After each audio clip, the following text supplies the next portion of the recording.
Thank you. And I think, Donato, you are taking over now. Yeah. So now we move to Professor Heiko Hamann. He will present a work on network biohybrid system for pollution monitoring of urban areas. So please, Heiko, the floor is yours. Yeah, thank you very much. I hope you can see my first slide here and hear me. It's great to be here. Yes. It was nice following all these interesting talks also in the morning. And I think I can make it short. So basically what Victoria just said, but in cities, not in lakes. Any questions? So no, we're also doing monitoring. It's really kind of a similar project, it seems. And this is obviously work with many collaborators. So I'm really only the messenger here. And I'm speaking about their ideas here. I want to highlight just one name here. Laura is actually our coordinator. And yeah, this is about network biohybrid systems. So again, biohybrid for pollution monitoring, but this time in urban areas. And I want to motivate a little bit, like why, besides monitoring lakes, maybe also monitoring cities makes sense. And as you might know, cities are growing. Just a few years ago, I think we hit the break even, and nowadays it's like 55% of the world's population living in cities. So the majority, and the United Nations predict that in 2050 we will have 68% in cities. So life in cities is getting more and more important, and maybe it would also make sense to think about like how dangerous maybe it is to live in cities. So again, as you might know, there are certain health threats, of course, for life in cities, and an example would be polluted air.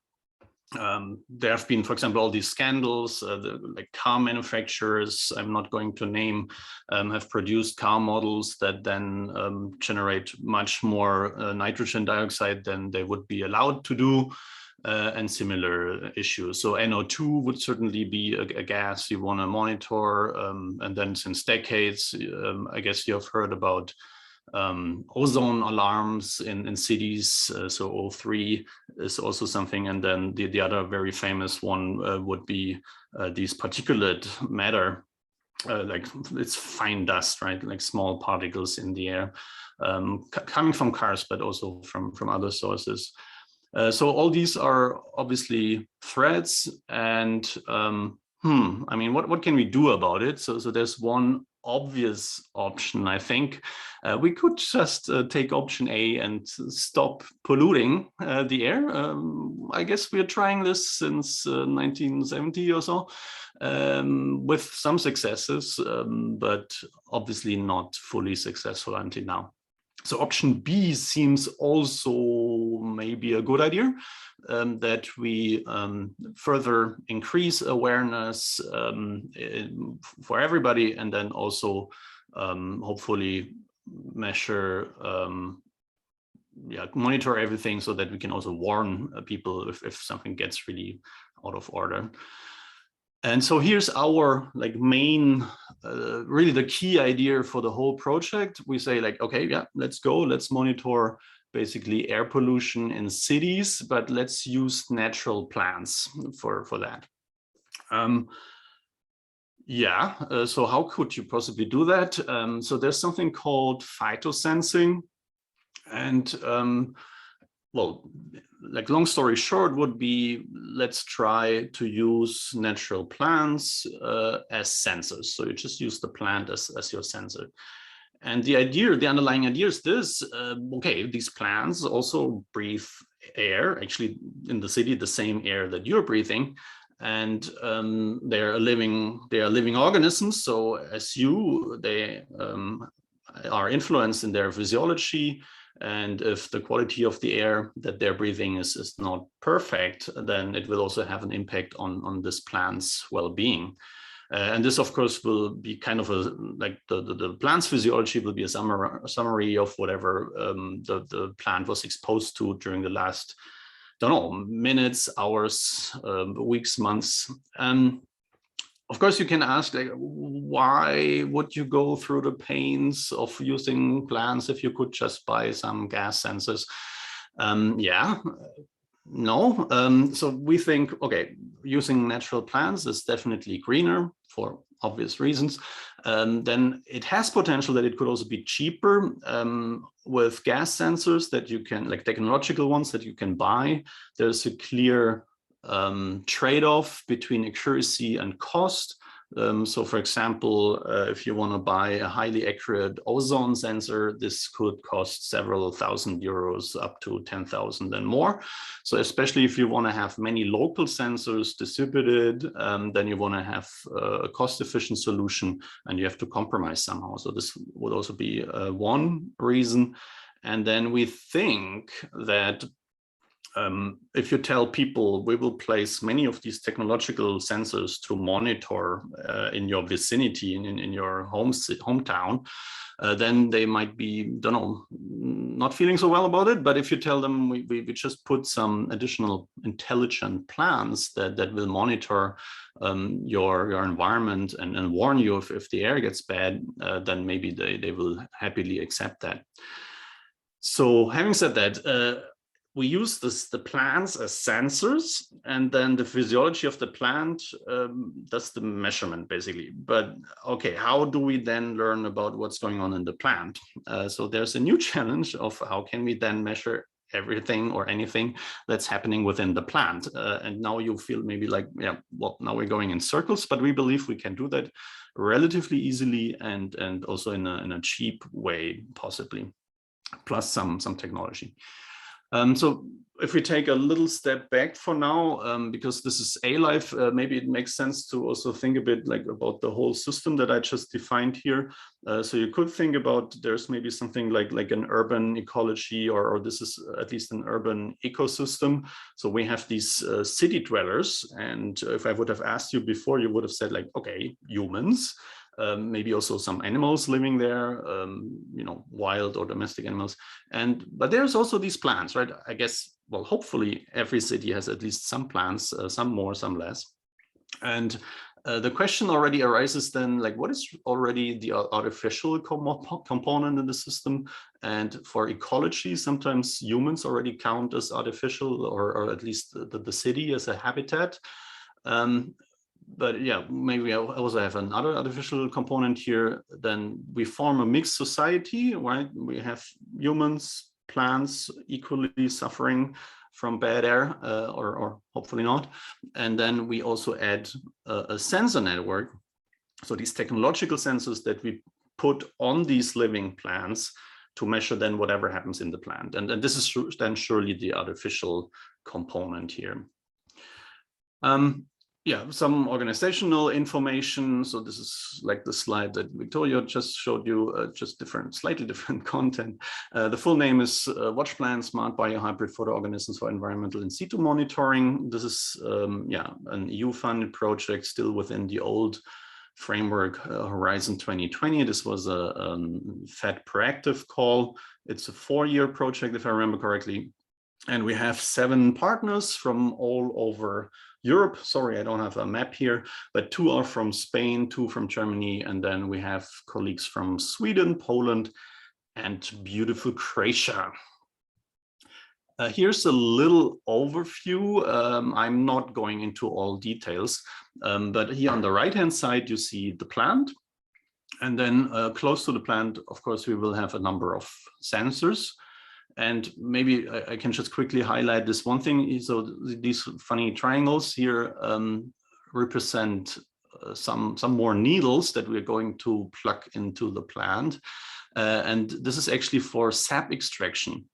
And we're going to do 2 different things. So sap is this funny liquid in these trees and plants. And by extracting it, we can do 2 things. We can measure it, right? We can also learn more about the plant. And the ambitious idea here is to energy harvest. So use this sap as some kind of biofuel. So this is here the sensor layer, and besides these biological sensors, we of course then would still add some chemical sensors for gases, maybe not the expensive ones. We also want to measure a little bit like human behavior, such as motion, proximity, but not really tracking them. But we want to like gather as much information as we can. And we have physical sensors for temperature, humidity, and so on. And then I would call this left part here the cloud. So at some point, this distributed network, maybe I should mention that. So here, everything lives on a like more or less traditional sensor networks. And we also, I will let you know a bit later more about that, machine learning and then concepts from A-Life such as evolutionary computation. So this sensor network would upload things into the cloud. And there we would just gather everything, also combine it and integrate it with existing infrastructure like weather forecasts and all other information. And then we do some more or less classical environmental modeling on city level.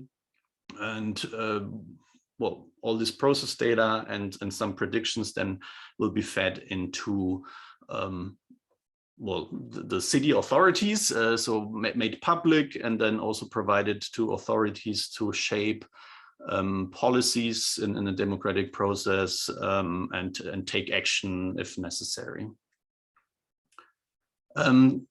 So I really know close to nothing about this, but this is one big ambition of the project. So we want to produce these microneedles to sip some sap.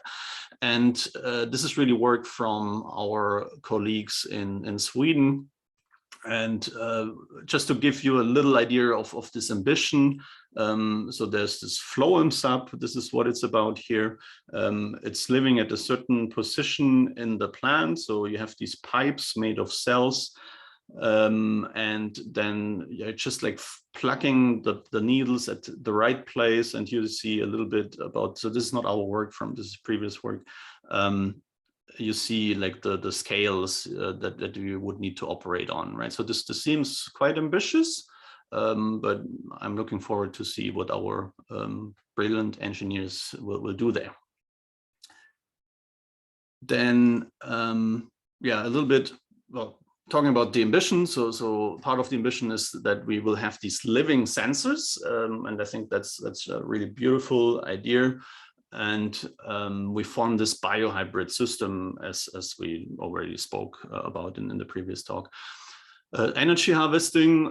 So besides this phloem sap as biofuel, I guess you have thought about it as well. You could, of course, also just plug some solar cells next to your sensor because they're sitting on plants, so there must be some light at some point.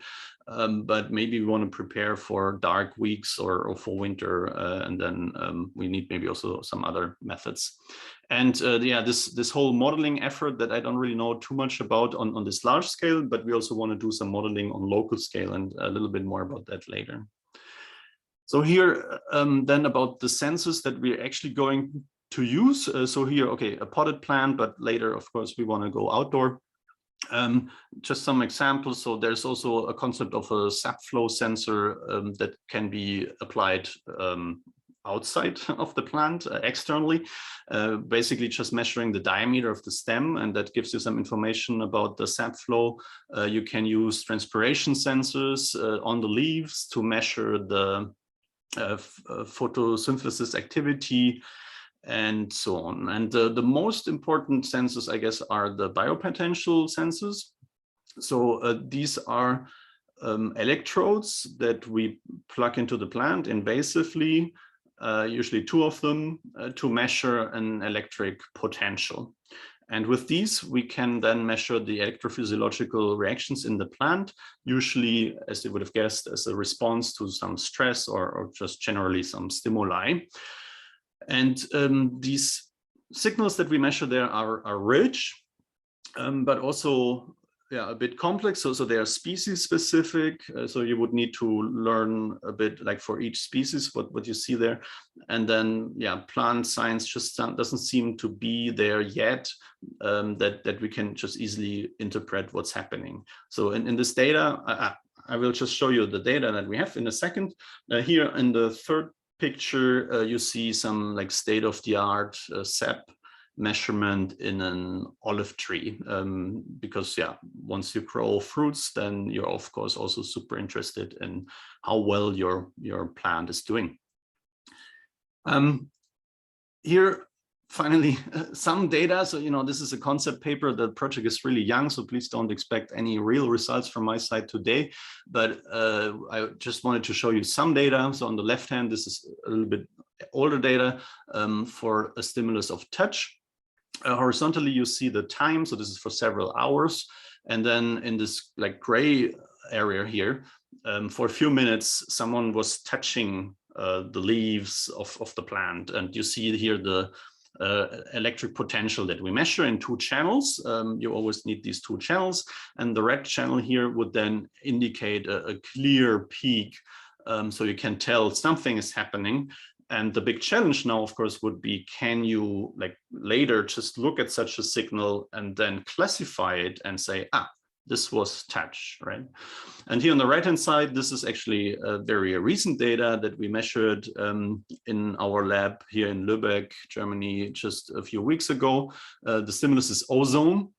So what we change here every 1800 seconds is the concentration of ozone in the chamber of the ambient air around the plant. And this is actually, we put very high concentrations of ozone on the plant, basically kind of trying to poison it. And hey, look, it's reacting. So again, these 2 channels are in the electric potential. And in this case, in the blue one, you can see a clear reaction whenever the ozone level was increased. And then again, later we would hope that we can also see what's happening there for data that was not done in a controlled experiment. Speaking of that, so just quickly to show you how it looks like in our lab right now. So very controlled. This is a tomato plant, a well-known model species from plant science in a Faraday cage, a grow lamp. You see an ozone generator, ozone sensors, cheap ones actually, and then some other devices. And this is how we measure the data that you've just seen. I hope by now you have accepted that this is truly an A-life approach, right? We have living organisms combined with technology, and we want to understand the system. There's also another side that is connected to A-life, that we have this like networked biohybrid system. To some extent, it's like classical sensor networks, but also maybe we can do some new things. So the technology we're going to use is Wi-Fi, 5G, 4G, but also Bluetooth and also maybe low energy. And then the system is hybrid, so that we have a decentralized part, but then also this cloud part that I mentioned before. And so we want to do as much as we can do locally in a decentralized information processing approach. Maybe they can also make local decisions, these sensors, and they will have an uplink into the cloud. And then on this large scale, the high macroscopic level, we do this like large scale sensor fusion on city level in the cloud. And then whatever we learn there, we could then also inform the sensors again and do this downlink to the local small sensors. Challenges are like resilience coverage. So what if a sensor breaks? Can we really cover interesting areas with high enough density of sensors and so on? And so we want to do a machine learning and evolutionary computation approach. So imagine that this is the more classical thing and problem here, classification of that electrophysiological data that I just showed you in terms of stimulus. We want to determine the stimulus, right? I show you some measurement from these needles in the plant, and then you have to tell me, okay, it was this or that stimulus, or maybe several, which would of course increase the challenge then. And as we know from sensor networks, energy is always a problem.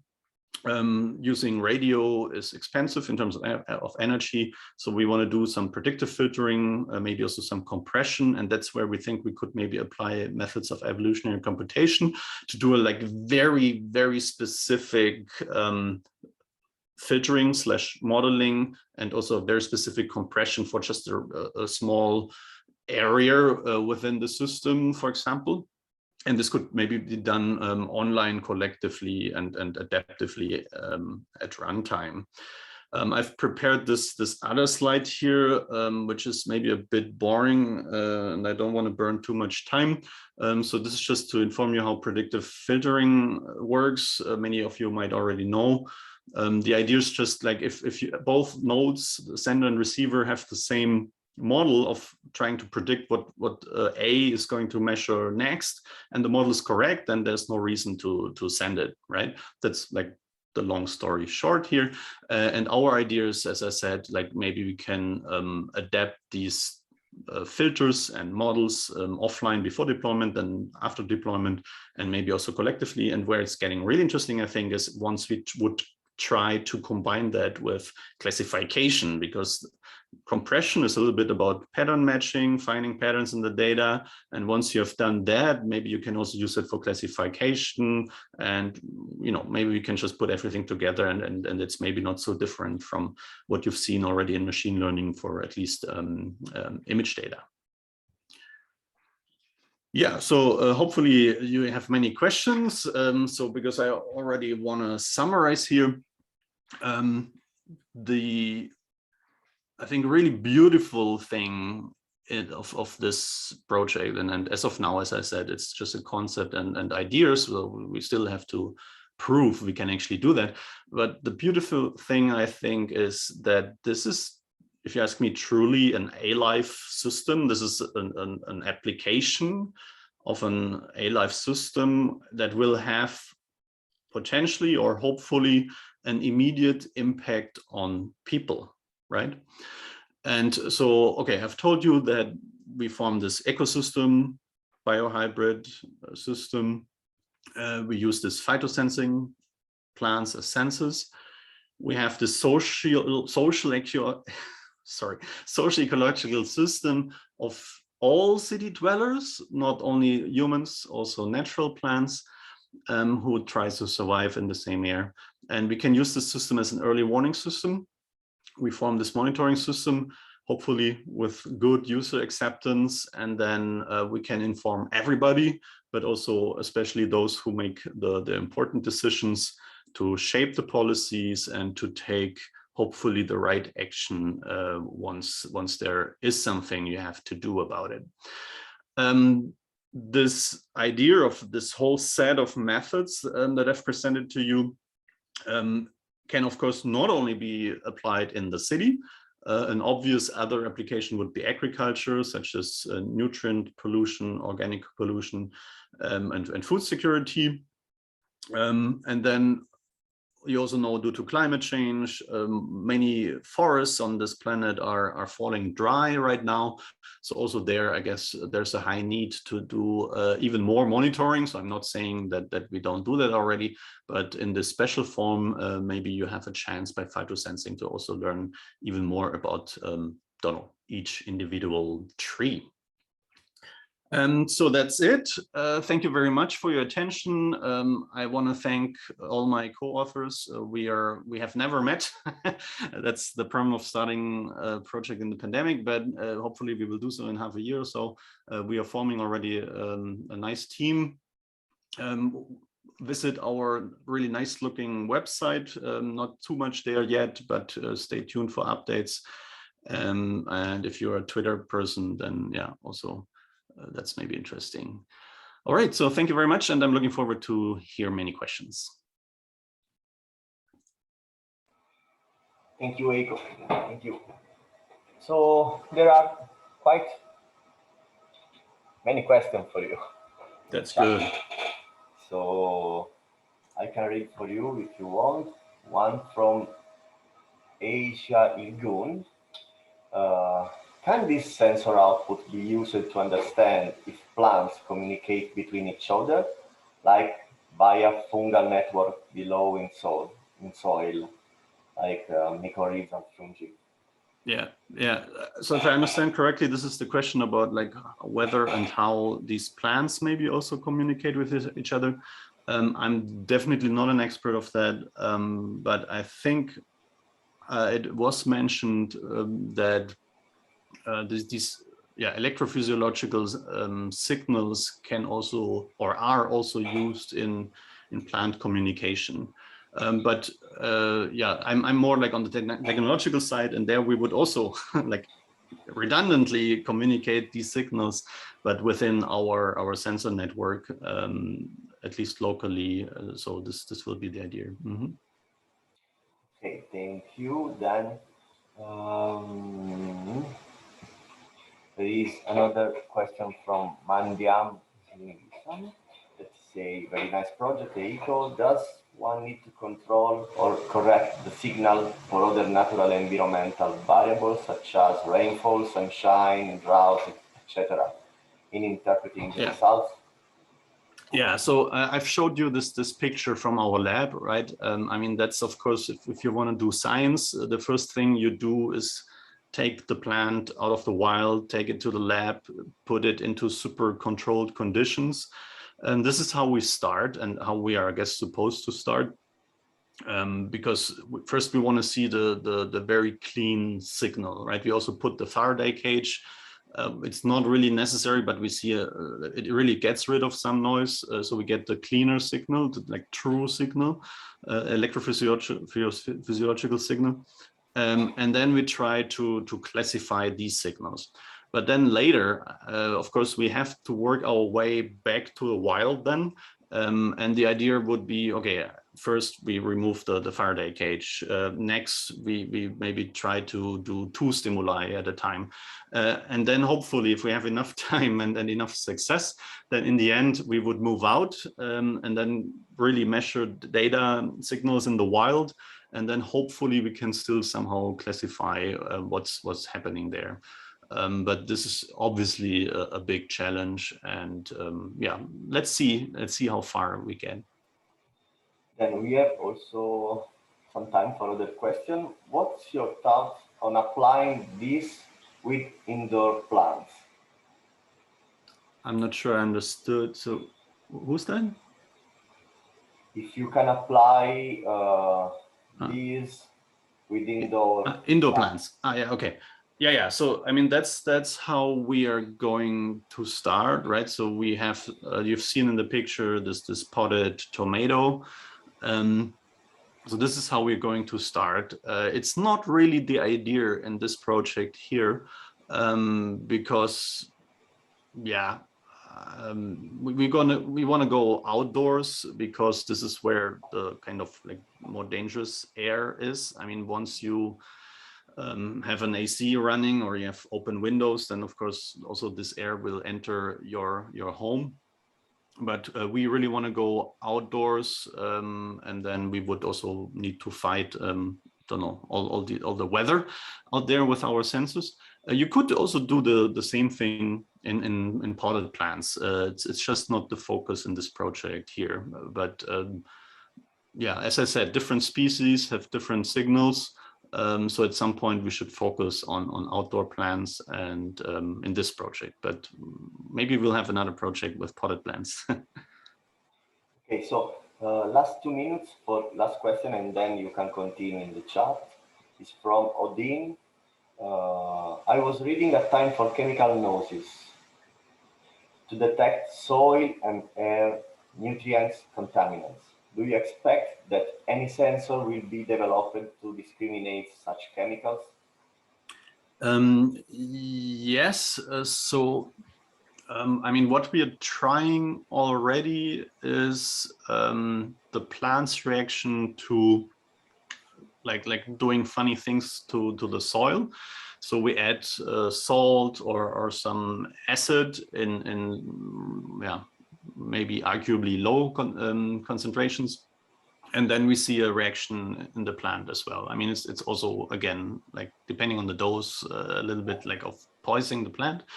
And then you will definitely see a reaction in the electrophysiological data. Actually, from like, this is very preliminary results, and then I'm also not perfectly, I don't know the state of the art perfectly yet.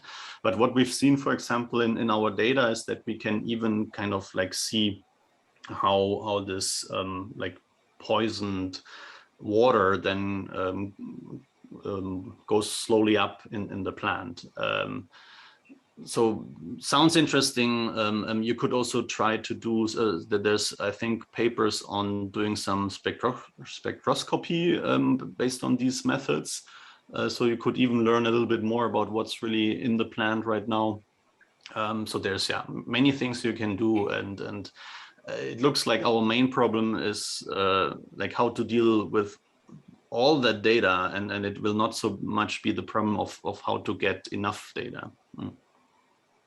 Okay, thank you. So